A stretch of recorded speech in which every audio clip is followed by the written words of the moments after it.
Hello दोस्तों, कैसे हैं आप सब। आज हम लेकर आए हैं एक और नई वैकेंसी जो कि आईडीबीआई बैंक में निकली हुई है। IDBI bank junior assistant manager की पोस्ट पर वैकेंसी निकली हुई है।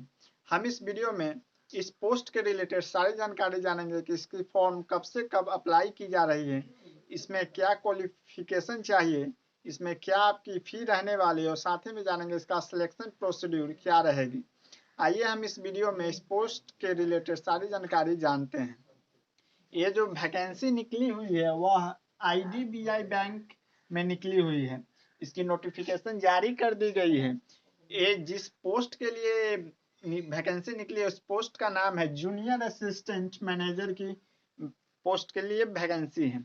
इसकी जो ऑनलाइन फॉर्म अप्लाई करने की जो तिथि शुरू हो रही है वह 12 फरवरी 2024 से लेकर 26 फरवरी 2024 तक शुरू हो रही है। यानी कि आपको ऑनलाइन माध्यम से फॉर्म फिलअप करने होंगे आईडीबीआई के वेबसाइट पे जाके।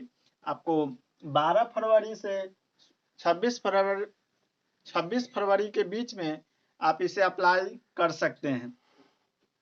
अब हम जानेंगे कि इसमें आपकी एप्लीकेशन फी क्या रहेगी।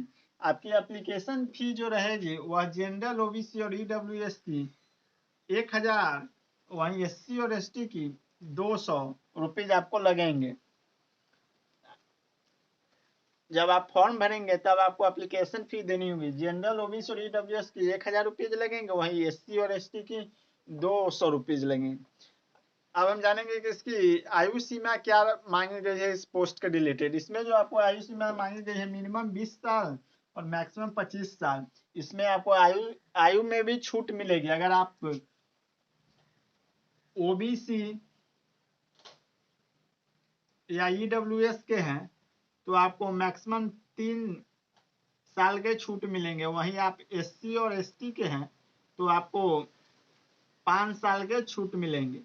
यानी कि अगर मैक्सिमम अगर 25 वर्ष रखी गई है उम्र सीमा, तो अगर आप ओबीसी और ईडब्ल्यूएस में है तो आपको मैक्सिमम 28 साल तक आप है तो अप्लाई कर सकते हो। वहीं अगर आप एससी एसटी में आएंगे तो 25 और 5 30 वर्ष के अगर आप एससी एसटी कैटेगरी से है तो आप इस पोस्ट के लिए अप्लाई कर सकते हैं।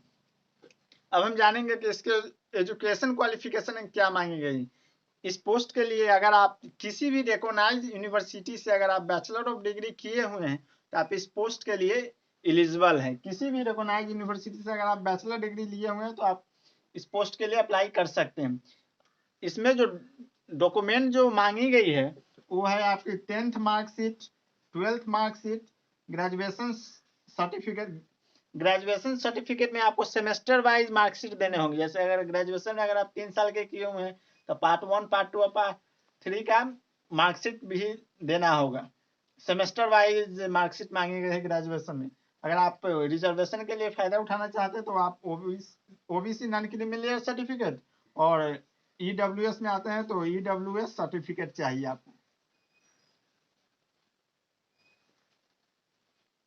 अब हम जानेंगे इस पोस्ट के रिलेटेड जो आपको एग्जाम कराई जाएगी वह आपको कंप्यूटर बेस्ड एग्जाम होंगे। मीन्स ऑनलाइन एग्जाम कराई जाएगी।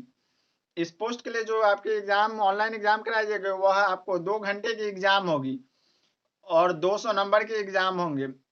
अब इसका जानते हैं इसमें कौन कौन से सब्जेक्ट पूछे जाएंगे। इसमें जो आपको रीजनिंग, इंग्लिश, मैथ और जीके जीएस 4 सब्जेक्ट से आपको क्वेश्चंस रहेंगे। 200 क्वेश्चंस रहेंगे, 200 नंबर के एग्जाम होंगे और 2 घंटे का आपका समय मिलेगा। इसमें रीजनिंग के 60 क्वेश्चन पूछे जाएंगे, इंग्लिश के 40 क्वेश्चन, मैथ के 40 क्वेश्चन और जीके जीएस के 60 क्वेश्चन। इट मीन्स आपको 200 क्वेश्चन पूछे जाएंगे ऑनलाइन टेस्ट में। अब हम जानेंगे कि इसकी जो टेनेटिव एग्जाम डेट रखी गई है वह आपको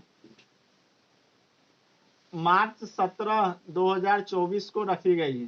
टेनेटिव जो ऐसा माना गया है कि आपको मार्च 17 को एग्जाम ले लिया जाएगा, एमसीक्यू ऑनलाइन एग्जाम। अब हम जान लेते हैं कि इसमें आपकी सैलरी कितनी रहेगी। आपकी सैलरी जो रहेगी वह आपको 50,000 प्लस रहेगी। आईडीबीआई बैंक जो रिक्रूटमेंट निकली है उसके बारे में सारी जानकारी जान ली। इसी तरह की नई नोटिफिकेशन जानने के लिए हमारे चैनल को सब्सक्राइब शेयर जरूर।